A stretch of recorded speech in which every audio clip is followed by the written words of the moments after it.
Hello दोस्तों, HTML training series के day 9 में आपका स्वागत है। आज हम बात करते हैं कि कैसे अनऑर्डर लिस्ट का यूज़ करके हम मेन्यूज बनाते हैं। तो आज बेसिकली हम नोटपैड प्लस प्लस का यूज़ कर रहे हैं। तो आप जैसे आपके सिस्टम अगर नोटपैड प्लस प्लस इंस्टॉल नहीं है तो आप क्या कर सकते हो कि गूगल पे जाओ, नोटपैड प्लस प्लस डाउनलोड करके सर्च करो।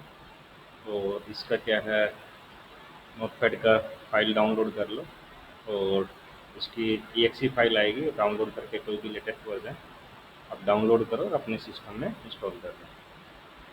तो बेसिकली यहाँ पे मैं एक फाइल बना रहा हूँ, HTML हेड क्लोज।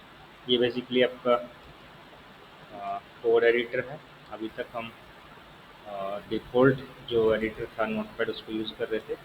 आज के सेशन में और अपकमिंग सेशंस में हम नोटपैड प्लस प्लस का यूज़ करेंगे। और VS कोड भी आप यहाँ पे यूज़ कर सकते हो। VS कोड भी IDE है, अच्छा कोड एडिटर है। इसके अंदर फीचर्स एक्सटेंशंस हैं बहुत सारे, जिनका यूज़ करके आप क्या है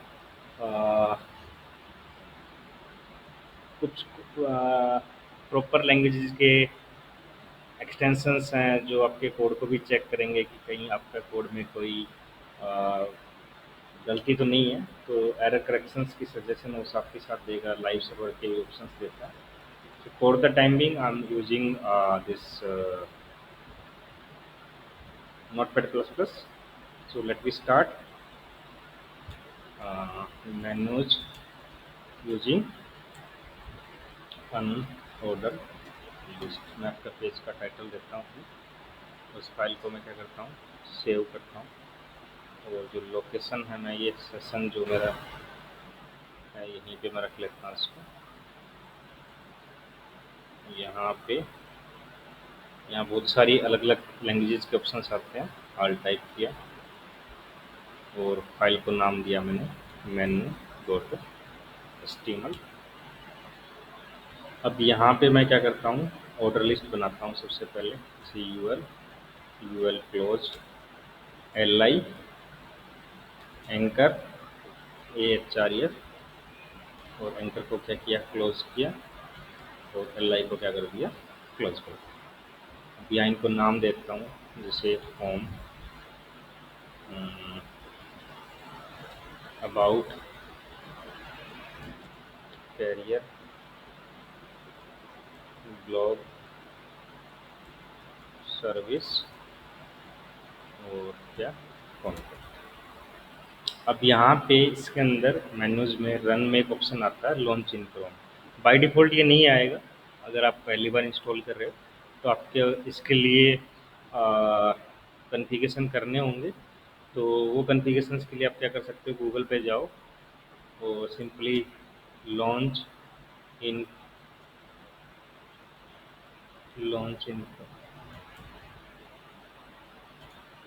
Chrome notepad plus plus search करोगे तो यहाँ पे आपको एक ये स्टेप और फ्लो का लिंक मिलेगा। इस लिंक के अंदर इन्होंने स्टेप्स दिए हुए हैं कि क्या स्टेप्स फॉलो करके ये आपके इसमें नोटपैड में ऑप्शन आ जाएगा। तो इसमें क्या होता है, बेसिकली जैसे आप लॉन्च इन क्रोम पे क्लिक करोगे तो आपका वेब पेज डायरेक्टली क्या क्रोम में रन हो जाएगा। तो बाय डिफ़ॉल्ट आपकी ये लिस्ट बन के आती है। तो वन बाय वन इसको वर्कआउट करते हैं, इसको एक मेन्यू में बनाने के लिए। तो मैं क्या करता हूँ, स्टाइल, और स्टाइल को क्या करता हूँ, क्लोज करता हूँ। सबसे पहले क्या होता है, लिस्ट में ना बुलेट पॉइंट्स लग के आते हैं, तो उसको रिमूव करने के लिए हम यूएल पे क्या कर देते हैं, लिस्ट स्टाइल प्रॉपर्टी है उसको नन कर देते हैं। नन करने से क्या होगा कि ये बुलेट पॉइंट्स आपके यहाँ से रिमूव होंगे। अब लिस्ट क्या है, एल क्या है, हमारा ब्लॉक एलिमेंट है। अगर मेरे को ब्लॉक एलिमेंट को एक लाइन में लेके आना है तो फॉर द टाइम बिंग मैं क्या फ्लोट अप्रोच यूज़ कर रहा हूँ। तो मैंने क्या किया, इसको फ्लोट लेफ्ट। अब जैसे मैं इसको फ्लोट लेफ्ट करूँगा तो क्या हो गया, एक लाइन में आ गया। और अब मैं क्या करता हूँ कि एल के अंदर जो एंकर है, बेसिकली यहाँ पे भी हम करेंगे कि यूएल के अंदर जो एल है उसके अंदर एंकर है, उसको हम सबसे पहले उसका डिस्प्ले बिहेवियर चेंज करते हैं, जिससे मैं डिस्प्ले कर देता हूँ। बाय डिफ़ॉल्ट ये इनलाइन एलिमेंट होता है एंकर, इसको मैं इनलाइन ब्लॉक कर देता हूँ। साथ में इसको क्या देता हूँ, मैं पैडिंग देता हूँ 20 पिक्सल। तो पैडिंग देने से क्या स्पेस आ जाएगा मेरा, और जो एंकर का टेक्स्ट डेकोरेशन प्रॉपर्टी है, टेक्स्ट डेकोरेशन जो आपकी अंडरलाइन आ रही है बाय डिफ़ॉल्ट एंकर्स पे आती है, इसको अगर रिमूव करना है तो आप इसको क्या कर दोगे, टेक्स्ट डेकोरेशन नन कर दोगे, तो यहाँ से क्या होगा, आपका ये रिमूव होगा।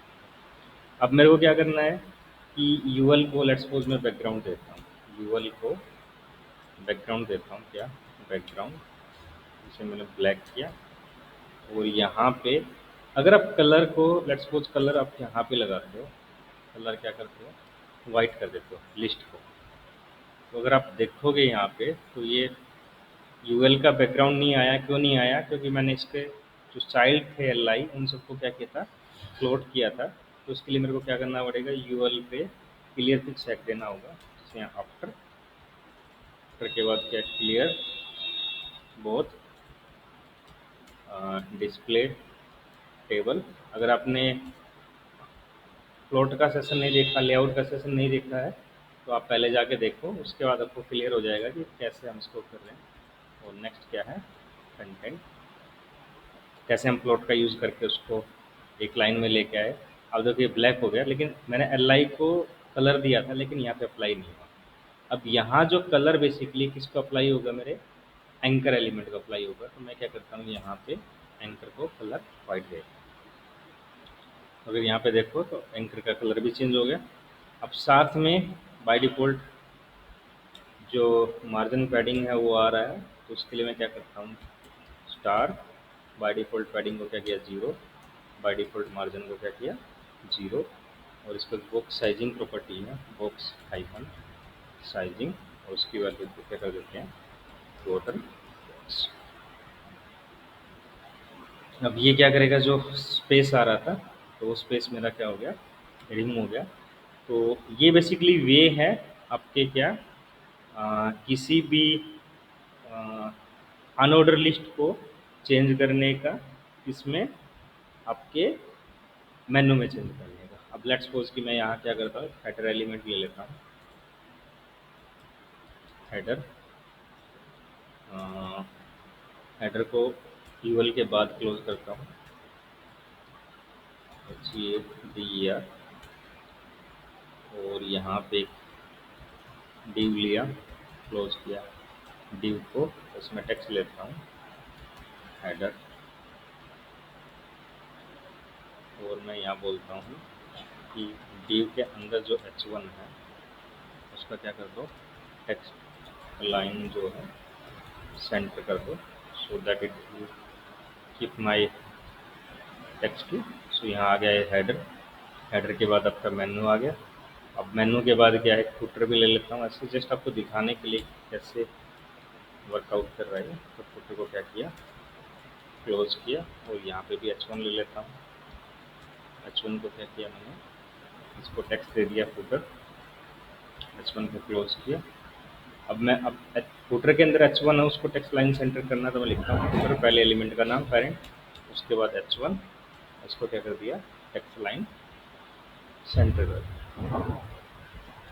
तो ये बेसिकली वे है आपके किसी भी अनऑर्डर लिस्ट को अगर आपको मेनूज बनाने हैं। तो हमारे पास दो तरह के मेनूज वेबसाइट्स में मोस्टली होते हैं, एक तो होते हैं हॉरिजॉन्टल मेनू जो हमने अभी बनाया है, और एक होता है वर्टिकल मेनूज। तो मेनू बनाने के लिए हमेशा आप लिस्ट का यूज़ करो, अनऑर्डर लिस्ट का यूज़ करो।